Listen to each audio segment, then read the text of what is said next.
1 Pedro capítulo 3, nossa leitura, versículo 1 em diante. Mulheres, sede vós igualmente submissas a vosso marido, para que, se ele ainda não obedece à palavra, seja ganho sem palavra alguma, por meio do procedimento de sua esposa, ao observar o vosso honesto comportamento cheio de temor. Não seja o adorno da esposa o que é exterior, como frisado de cabelos, adereços de ouro, aparato de vestuário.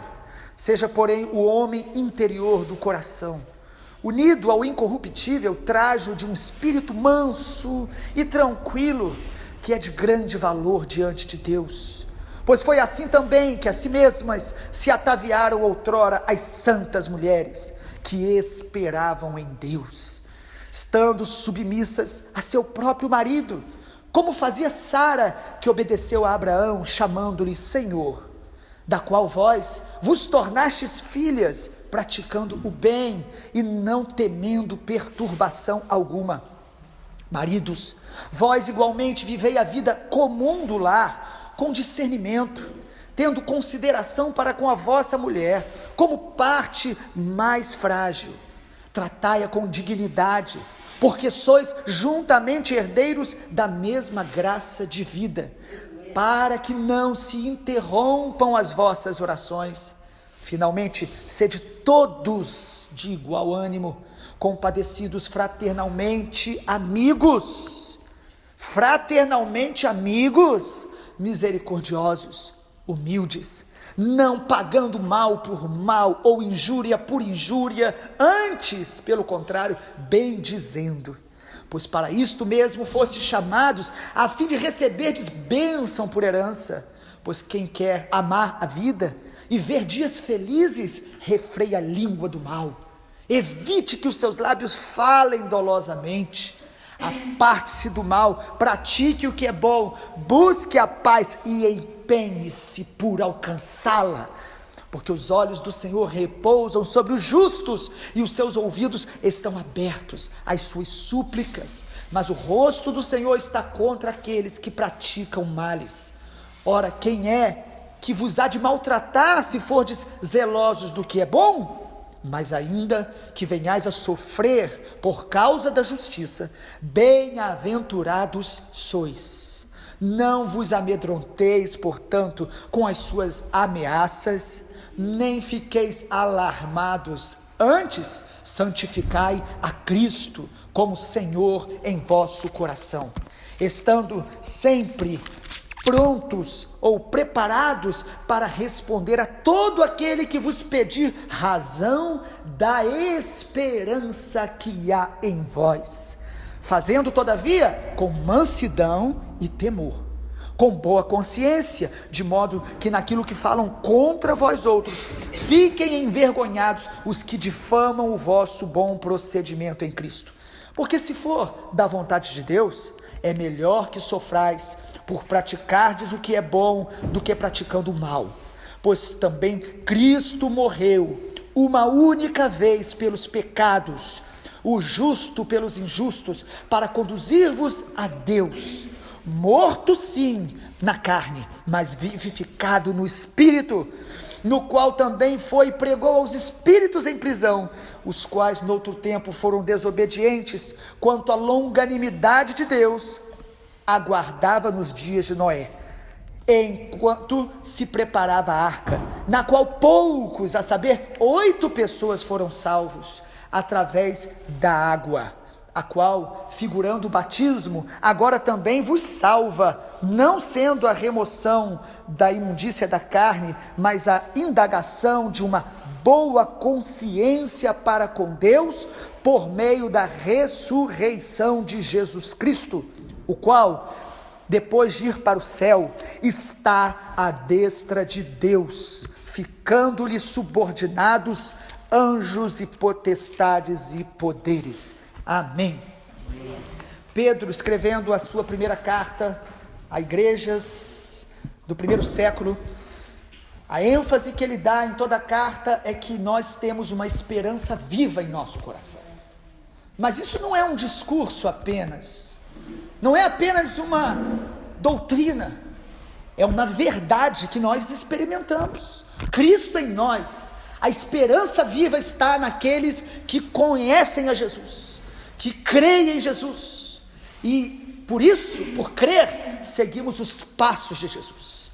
A carta de Pedro é dizendo à igreja que estava sendo perseguida, que estava sofrendo muitas e muitas pressões espirituais, morais, tanto do mundo, como a luta que todos nós temos contra a nossa própria alma. O conselho de Pedro é: sigam os passos de Jesus, imitem a Jesus, olhem para Jesus, andem com Jesus, Ele é a viva esperança em nós. E aí, a partir do capítulo 3, ele mostra o que a viva esperança que temos, que é Jesus em nós, faz em nossos relacionamentos. Primeiro, ele fala para as esposas, no capítulo 3, ele fala: mulheres, sede vós igualmente. Ou seja, ele está dizendo, assim como Jesus se submeteu ao Pai, assim como Jesus, ele se entregou por nós, nos dando exemplo, mulheres, igualmente vós, sede submissas aos seus maridos. Não temos nessa meditação da manhã tempo, e nem é o propósito, de descrever e discorrer sobre esses temas tão amplos que tem em cada capítulo.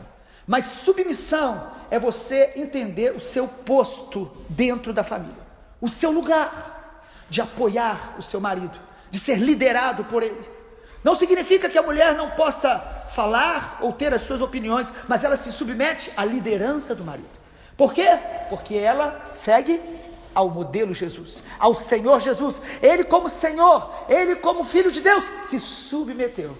A mulher que ama a Jesus se submete por causa de Jesus. Não é porque o marido merece, porque ele a ama, então ela é submissa. Não é condicional. Ela é submissa ao marido porque ela é submissa a Jesus, por amor a Jesus.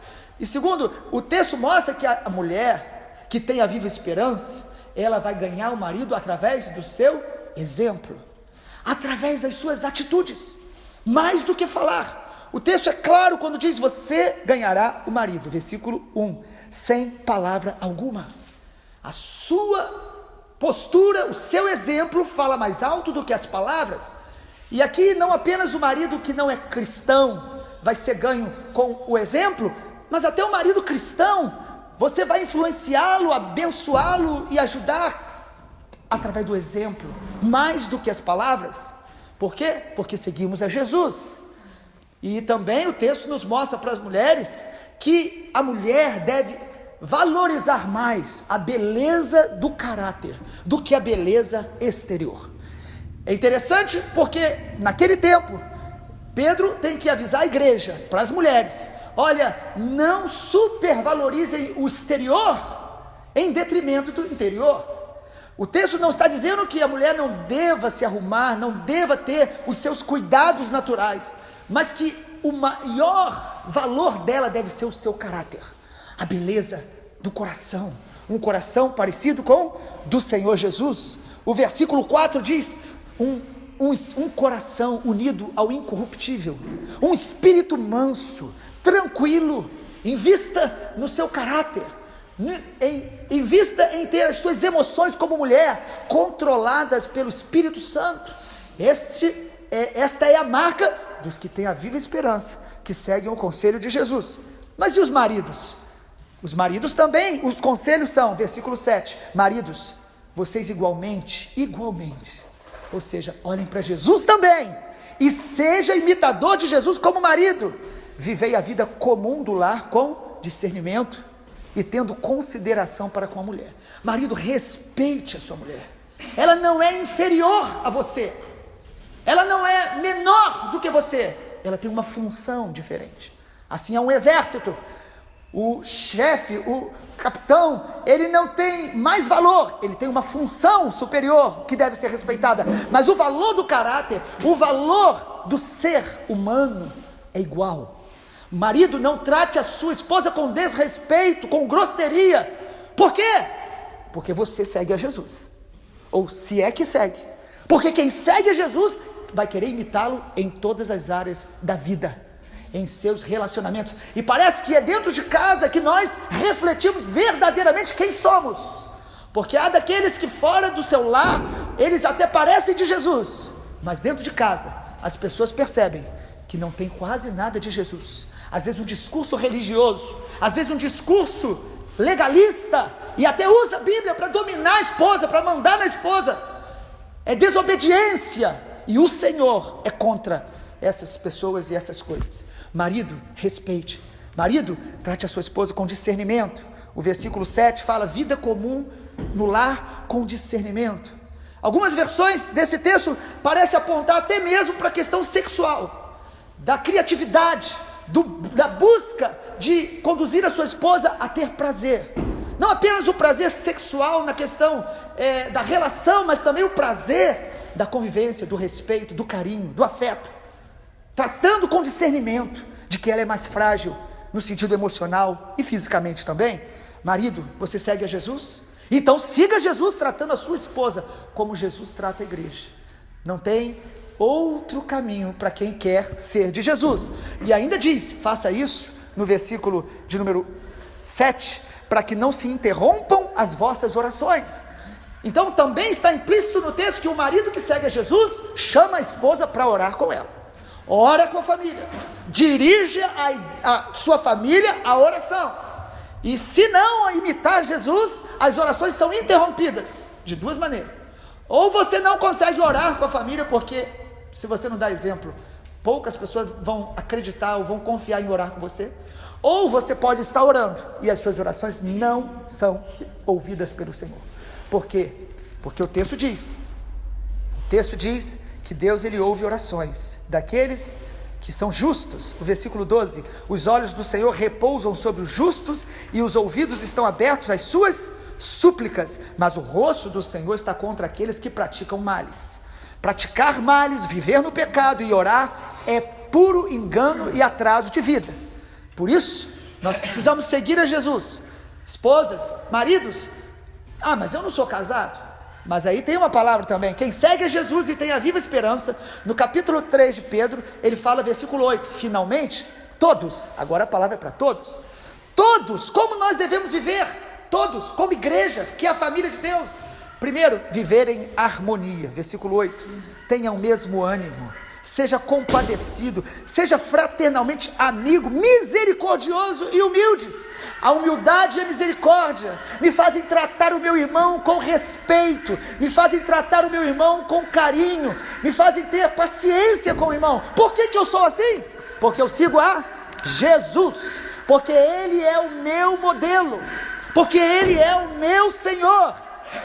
A harmonia é ter o mesmo pensamento, a harmonia é ter a mesma visão, o mesmo coração. Amado, quem segue a Jesus, ele não vai semear discórdia, ele não vai semear rebeldia, ele vai semear harmonia, amor, porque nós temos a viva esperança. Em segundo lugar, todos têm um conselho aí também, versículo 9, não pague o mal por mal.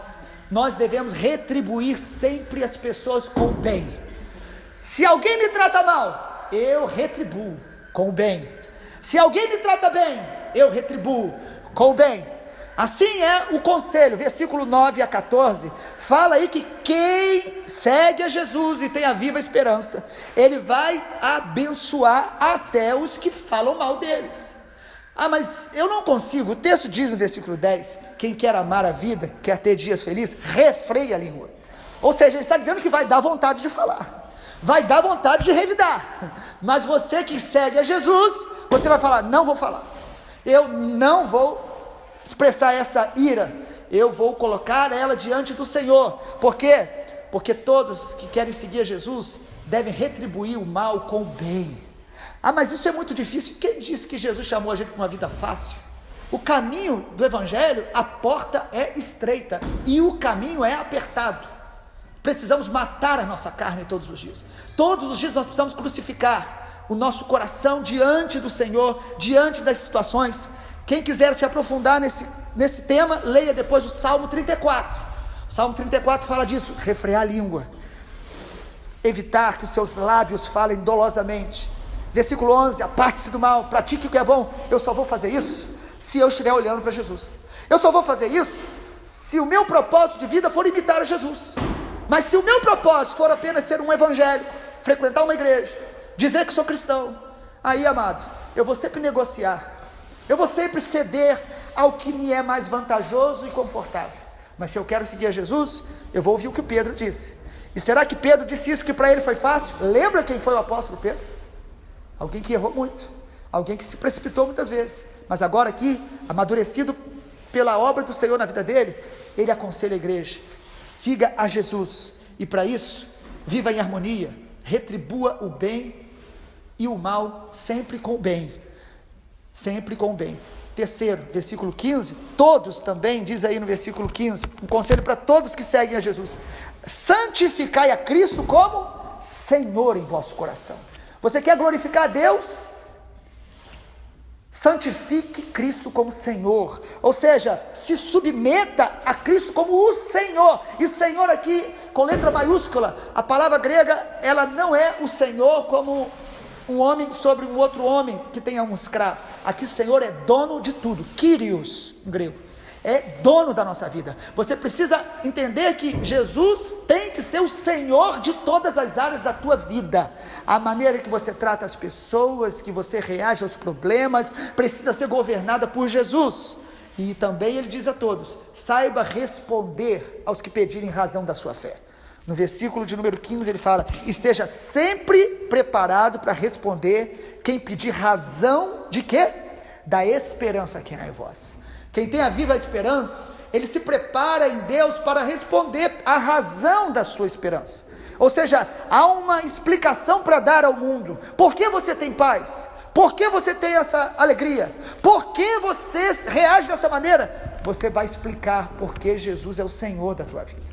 Porque Jesus salvou, libertou, transformou a sua vida e está transformando a cada dia. Saber responder, e não é de qualquer maneira, o texto ainda diz: fazendo com mansidão, versículo 16, e temor. Não é para fazer com a motivação errada ou de maneira agressiva, mas nós vamos responder com amor, mansidão, porque nós seguimos a quem? Seguimos a Jesus. E as recompensas de quem faz isso estão aí. No versículo 12, quando nós já lemos, ele fala da alegria que nós vamos experimentar.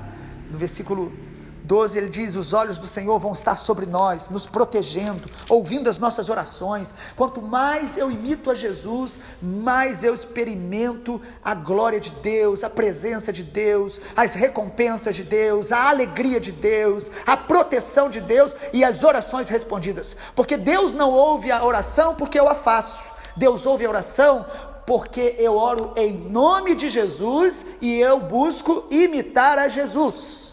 É a minha vida diante de Jesus que torna as minhas orações aceitáveis. Concluindo, aqui no capítulo 3, a partir do versículo 18, Pedro mais uma vez descreve quem é Jesus. Mais uma vez Pedro descreve o Evangelho.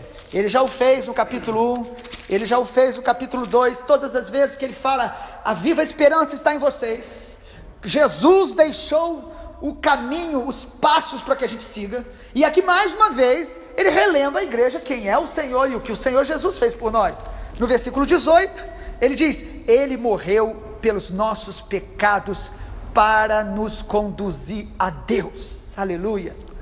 Mas nós não sabemos disso, mas nós precisamos nos lembrar a cada dia que o Senhor que nós seguimos morreu por nós, pelos nossos pecados. Nós não temos méritos, nós fomos lavados pelo sangue de Jesus. Por isso nós precisamos valorizá-lo, amá-lo e viver com ele, imitá-lo, ser misericordioso e amar o próximo, porque ele morreu por nós injustos, ele sendo justo.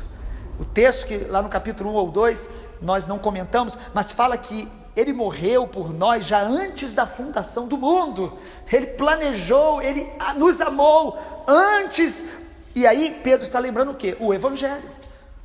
Paulo fala: o Evangelho é Jesus veio, morreu em nosso lugar, ressuscitou ao terceiro dia e ele voltará. O Evangelho é a mensagem libertadora, restauradora. O versículo 21, o apóstolo Pedro nos lembra, o qual também figurando o batismo, ele falando aí sobre a água, comparando com os dias de Noé, ele diz: agora também nos salva. E ele diz aí que por meio da ressurreição de Jesus Cristo. Ele lembra a igreja que esse Jesus que nós seguimos os passos, ele ressuscitou. E porque ele ressuscitou, o versículo 22 diz: ele foi para o céu, está à destra de Deus, ficando-lhe subordinados anjos e potestades e poderes. Ou seja, Pedro diz: o Senhor que nós seguimos, ele está vivo, e ele é soberano sobre todos os poderes, sobre todas as coisas da terra. Ele é o Senhor. Nós não seguimos uma religião, nós não seguimos mais um líder entre tantos, nós seguimos aquele que é o Senhor, que governa, que reina, que tem o controle de todas as coisas debaixo das suas mãos, aquele que disse: todo o poder me foi dado no céu e na terra. Ele é o Senhor, nós o seguimos. Então, se a gente pertence a ele, que nós possamos seguir os seus passos, imitar Jesus, convictos que a viva esperança está em nós. Não nos abatemos com as coisas deste mundo, não nos amedrontamos diante dos desafios ao nosso redor, porque dentro de nós está aquele que é o Senhor dos senhores, o Rei dos reis, e ele voltará para a glória do Pai. Senhor Jesus nos abençoe, amém.